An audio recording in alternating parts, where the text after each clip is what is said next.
गुरु भक्ति योग जीवन के परम तत्व रूपी वास्तविकता के संपर्क का रहस्य गुरु भक्ति है। सच्चे शिष्य के लिए तो गुरु वचन माने कानून ही है। गुरु का दास बनना माने ईश्वर का सेवक बनना।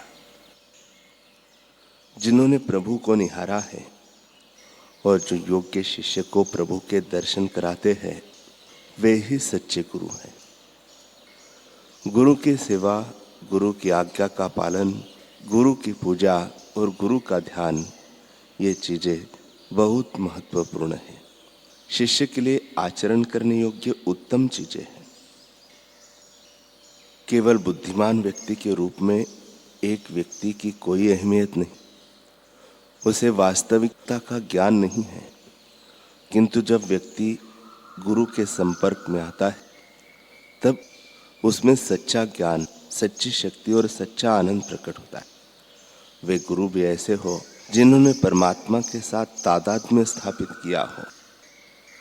आत्म साक्षात्कारी महान गुरु एवं उनका संग प्राप्त करना मुश्किल है, किंतु वह संग बहुत ही लाभकारी।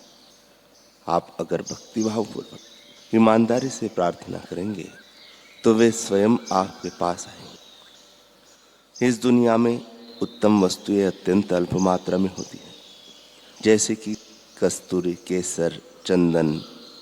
विद्वान, सदाचारी पुरुष तथा परोपकारी स्वभाव के लोग बहुत कम होते हैं। अगर ऐसा ही है तो संतों, भक्तों, योगियों, पैगंबरों, दृष्टाओं तथा आत्म साक्षात्कारी गुरु के विषय में तो कहना ही क्या। अगर पावनकारी आचार्य की सेवा में जीवन बिताओगे तो जीवन कृतार्थ होगा। गुरु अपने शिष्य को सत्संग द्वारा इस दुनियावी संसार से तारने का प्रयास करते रहते हैं।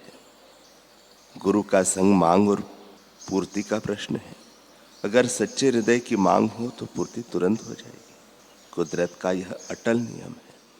स्वामी लीलाशाह जी महाराज सत्संग की महिमा सुनाते हुए कहते हैं कि एक राजा था, उसे एक पुत्र था। स्वामी जी 100 क्यों नहीं कहते हो? अच्छा, 100 में 7 जंगल में रहना था। अच्छा, 100 में से 99 कम कितने हुए? तब स्वामी जी ने कहा 1। वह अच्छे स्वभाव वाला था तथा अपने रसोइये के साथ जंगल में रहता था। उसके पास 6-7 घोड़े थे। रसोइया भोजन बनाता था तथा राजा के पुत्र को खिलाता था। वह सत्संगी भी था। प्रातः काल दोनों घूमने जाते थे तथा ताजी हवा खाते थे, क्योंकि यह नियम बहुत आवश्यक है।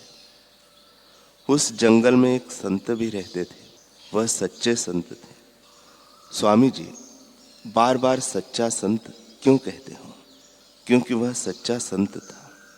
ऐसे कई संत भी होते हैं जो सिर्फ संतों के वस्त्र धारण कर लेते हैं, परंतु संत नहीं।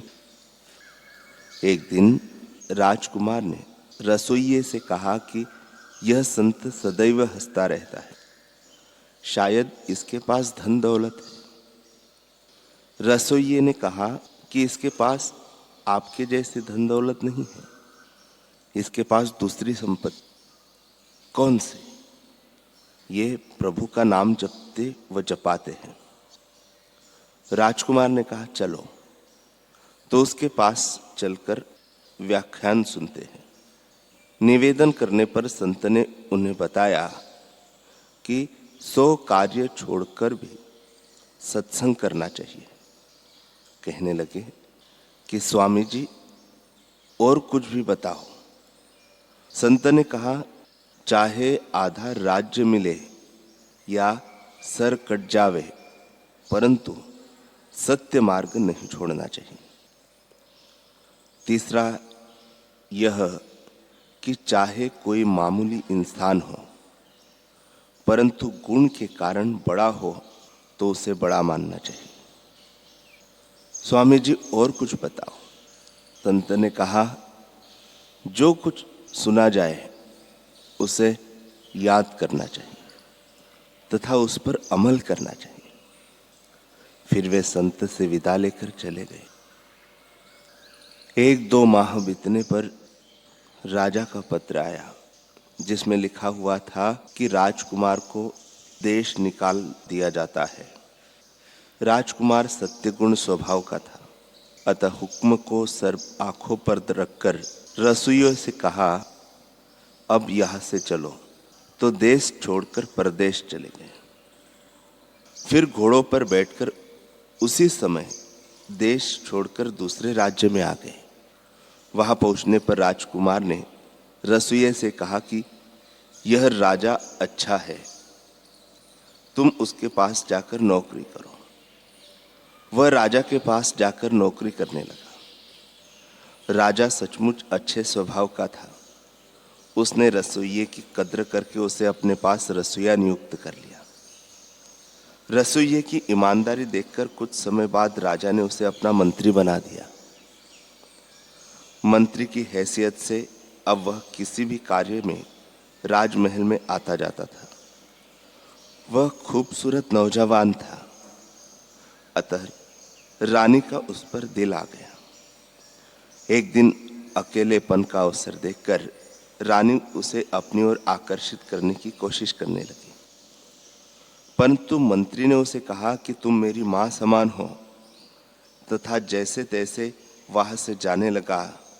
तो रानी ने उसे कहा कि यदि मेरी बात मानोगे तो तुम्हें आधा राज्य मिलेगा, यदि कहना नहीं मानोगे तो तुम्हारा कत्ल करवा दिया जाएगा। परंतु उसने नहीं माना। तब जाते जाते रानी ने उसकी धोती छीन ली। मंत्री ने यह बात अपने दिल में रखी। उधर रानी को भय लगने लगा कि कहीं मंत्री यह सब राजा को न बता दे। अतः राजा के महल में आते ही रानी ने उससे कहा कि आपने यह कौन सा मंत्री रखा है जो मेरी इज्जत पर हाथ डालने की कोशिश कर रहा था। मैंने जैसे तैसे स्वयं को बचा लिया।